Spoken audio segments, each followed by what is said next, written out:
Good evening. This is Ned Oshiro. Uh, Today, also, I want to update on foreign workers living in Japan. Before diving into this today's topics, I just want to tell you that I'm now the streaming from Okinawa, which is southernmost island of Japan, and temperature now is about 20 degrees, so it's very comfortable. That's why I'm wearing this short sleeve. Sleeveless or short sleeve shirt, right? Short sleeve shirt, right? And makes me feel comfortable. I understand that a lot of other prefecture in mainland Japan are suffering from the severe cold weather, or the having snow, which record number of the casualties. I mean, related to this snow accidents or things like this.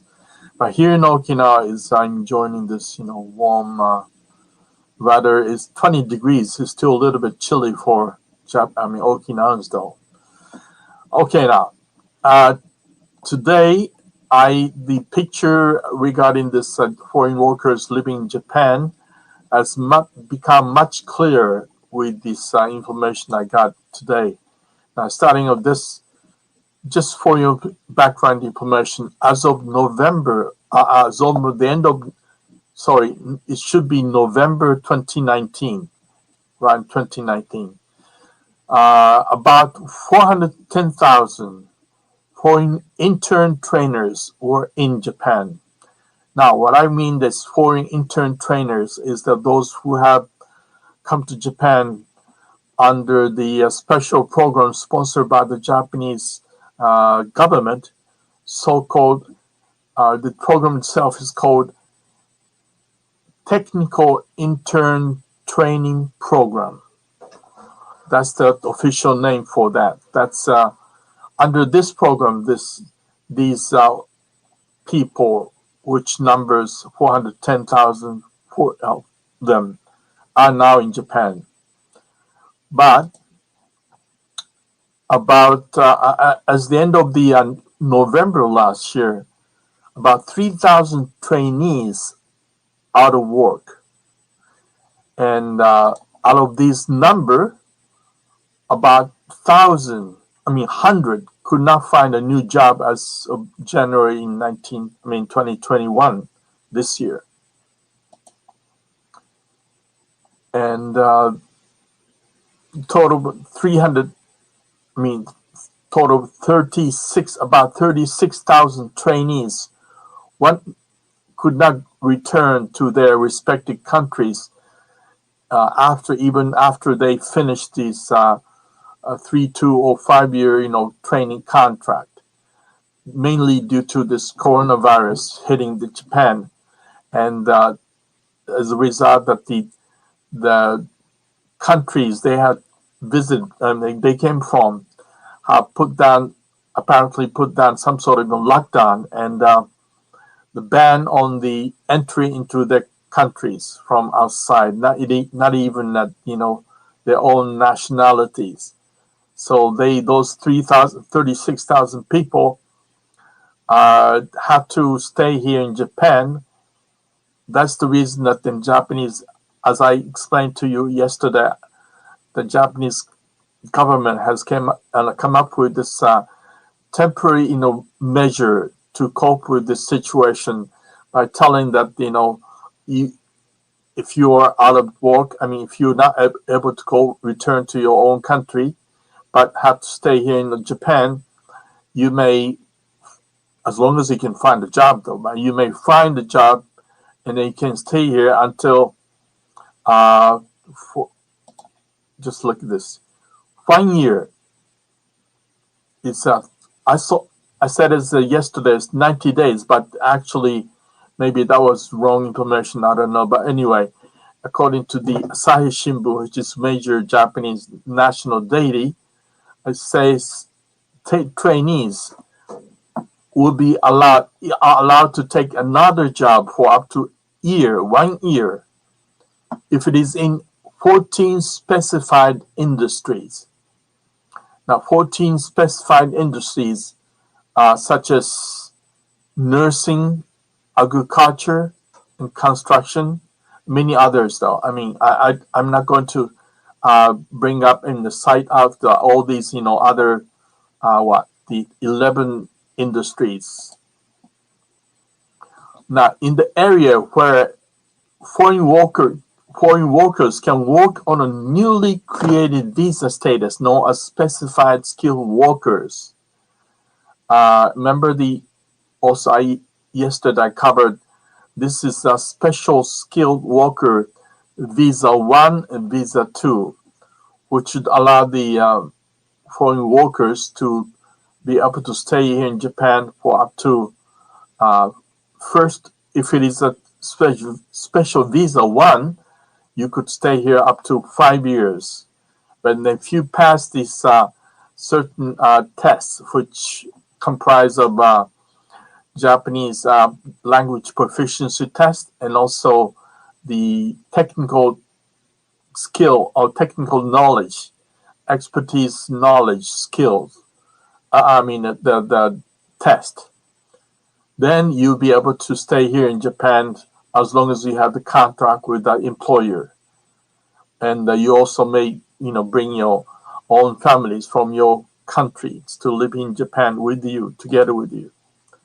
Now, as of January 12th, the rescue program, which, as I mentioned, the Japanese government decided to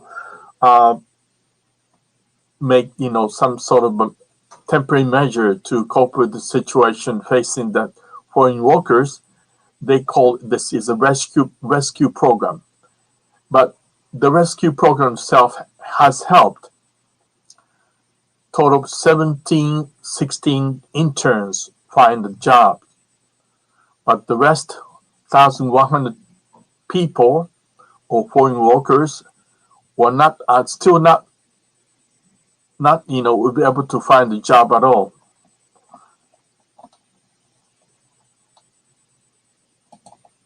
And let's say, and this is another fact. That is that, despite such, the dire situation here in Japan, Japan has accepted total 40,000 new trainees between August last year and January this year, and most arriving after November when Japan lifted, global ban on new entrants.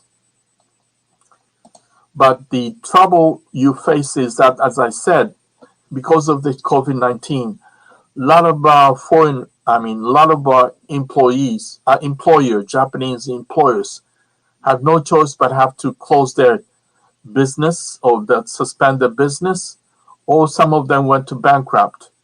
That's resulting those foreign workers who used to work that these employers were out of job, and then they start looking for a job though by their own. The reason that remember when these foreign workers came to Japan under this technical intern training program, they received a helping hand from so-called supervising organization, which were authenticated and designated by the Japanese government as official entity or organization designed to help these foreign workers, mainly because they are commissioned, they are given commission for their role in helping these foreign workers. But once these foreign workers went out of job due to this coronavirus, these supervising organizations are not helping these foreign workers at all. Major reason is that they wouldn't be given commission even they help these foreign workers find a job. That's the fact.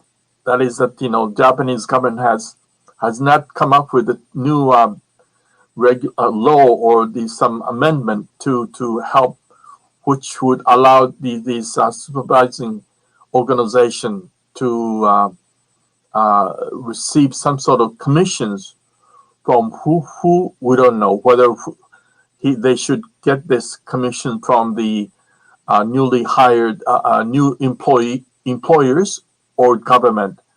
There is no clear the indication that whether this supervising organization will be able to receive any commission once they start helping these foreign workers out of job. That's the main reason that they're not going to help, because they wouldn't be able to receive any commission at all. So let me and this is another fact I found out. I mean, this has been lingering the problem though. That is, Japan's technical intern training program has long been criticized in a way that using foreign workers is simply because they're considered cheap labor under the name of job training. So that's another reason, as I said, to rectify this situation. New visa, which is called Specified Skill Visa 1 and 2, were introduced and last year. Wait a minute. Sorry, 2 years from another 2019, April 2019.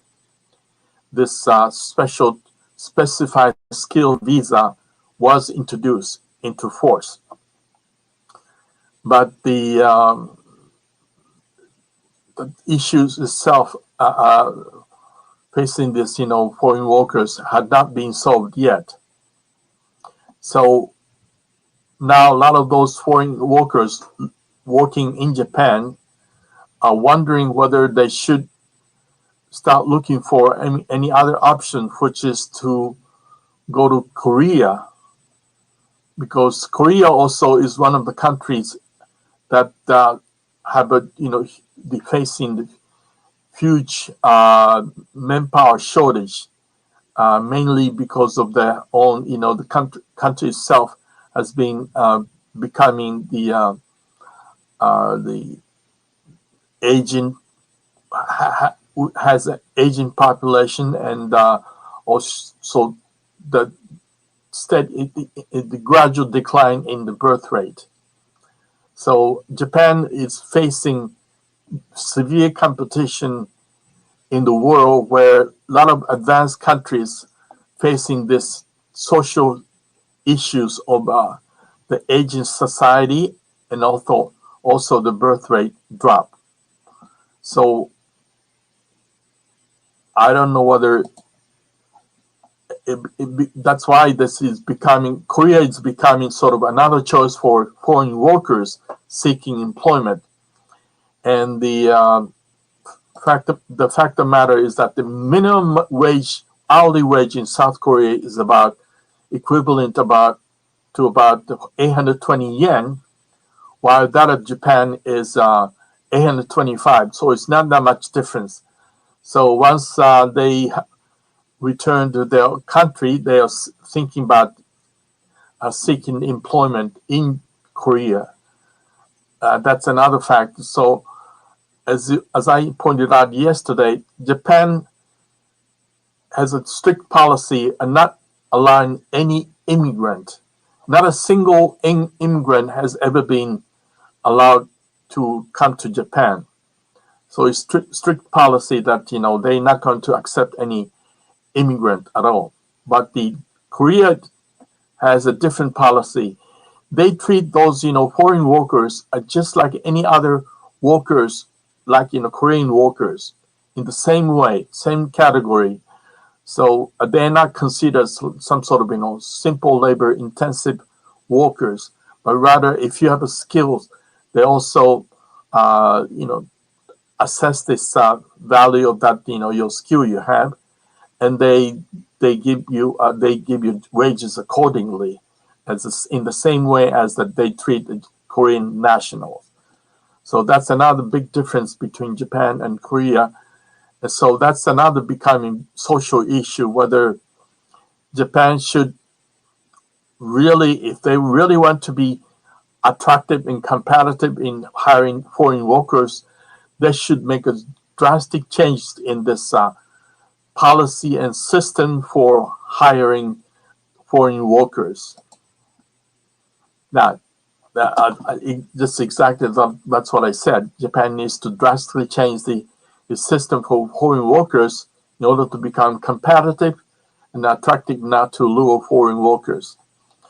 So lastly, if they want to really, really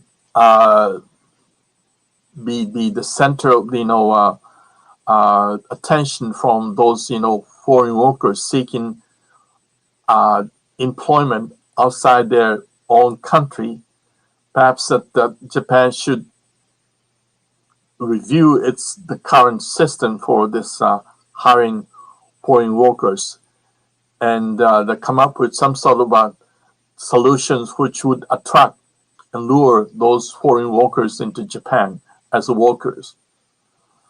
Thank you very much. I hope I helped you cover. Understand a little bit about this current situation related to this foreign workers living in Japan. So if you have any questions and inquiries regarding this issue, please email me, and we will be willing to entertain your questions and inquiries. Thank you very much. Bye now.